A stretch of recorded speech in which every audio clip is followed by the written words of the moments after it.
ExpoFest projects are based on a real-world model that requires interaction with the community outside the school. This can take the form of inspiration from outside sources, research into actual products and applications, as well as interaction with businesses, educators, and mentors from around the country. When the guest speaker, Rachel Lorenzen from the Faith, Hope, and Joy Foundation, she came and spoke to us. We were trying to get our ideas together, and she came and spoke to us, and it was really inspiring. I was inspired to do this because it was inspiring to see one thing a person can make can benefit another person. As a student, you cannot do this project by yourself, and that's reality. So we encourage them to go out and definitely reach out to the community, because that's where it starts. So things start moving along, and then parents get involved, and then business get involved. Different people working together to help the students. And it's a way for them to see its value and it's meaningful for other people as well. It's not only for them. So this can help someone else in their own community, but it also going to validate their thinking, and it's going to validate their idea. The beautiful thing about the program is it gets students to look at something called STS, which means Science, Technology, and Society. So not only are they bringing the science piece in, but there's also the technological component that they use to convey that information to the greater good of society. So they will actually propose a solution, maybe even a product, as a group that is going to be intended to achieve some solution to a problem, a real world problem. Once they nail down their idea, that's the first thing that I do, is now you need to reach out and you need to line up your experts, because they are invaluable. They come into the classroom, they get involved with them, they take them to their events, which is really important for them to understand the community that they're serving, the end customer. We just work on the idea here, but they bring the authentic piece to it. We have a helpful automotive designer who helps us. So we just go to his class, and then we just, we'll probably weld, we'll probably do woodworking with another teacher. We just got to see what materials we got to use, and then we'll have the resources. I am amazed by what the kids are coming up with. They're excited to work with outside companies and work with different teachers outside of the science department, as they're working with tech ed teachers and physics teachers, and kind of using the resources that we have in the building to contribute to our project. Mentors from the University of Connecticut came into the Skills 21 classes to help the students get perspective on their projects. Engineering is honestly more so about failure than success. Make a small-scale version of it. The mentors were really cool, they were really helpful. So there's nothing wrong with not having it right the first time, the second time, the third time. That's how it works. I mean, I actually want to go in to be a chemistry major, so I can be an educator in chemistry.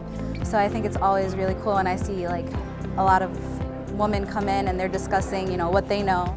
Mentors encourage students to picture how their work in STEM, business, or digital media classes can lead to future careers. At the same time, they may know about additional resources to help the students on their ExpoFest projects. So I really recommend just using Google Docs, like Google Draw or whatever.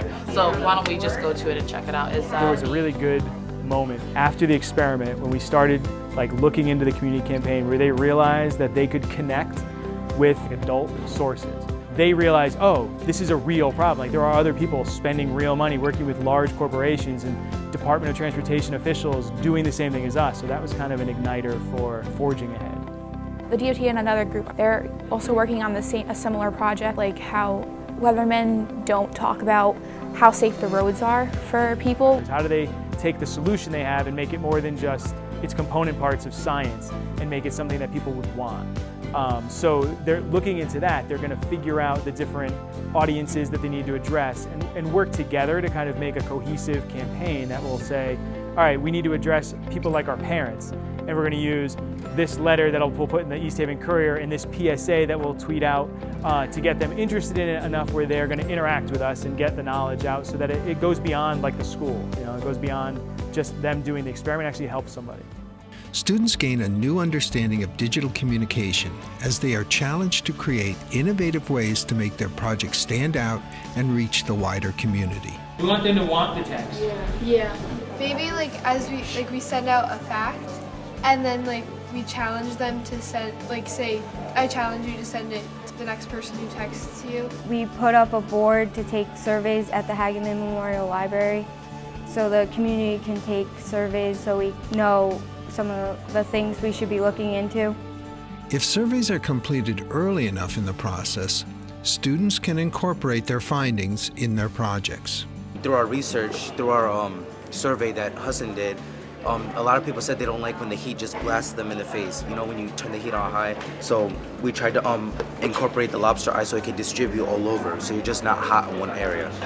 When I'm looking at young entrepreneurs around the state who are coming up, I'm looking at how their product that they're conceiving will fit in the societal system. That's what I'm looking for. In a corporate world, we call it EHS, Environment, Health and Safety. So that kind of an engagement is what I would like to see in addition to the project.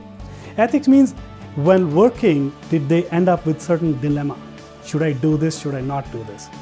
I'm realizing what I'm doing may not be good for environment. Am I snubbing it? Or am I willing to expose it and say, this is a problem I'm yet to solve. I don't know how to recycle this. I don't know how to handle this hazardous material, right? But I like this, I'm working on this, and I still have these issues. I want to see how they handle that situation. Because nothing is black or white. It's all gray, and I want students to learn that aspect as well. With community feedback and their new understanding of how their project applies to society, business, and their own values, students are ready for the next step in the process, pulling it all together.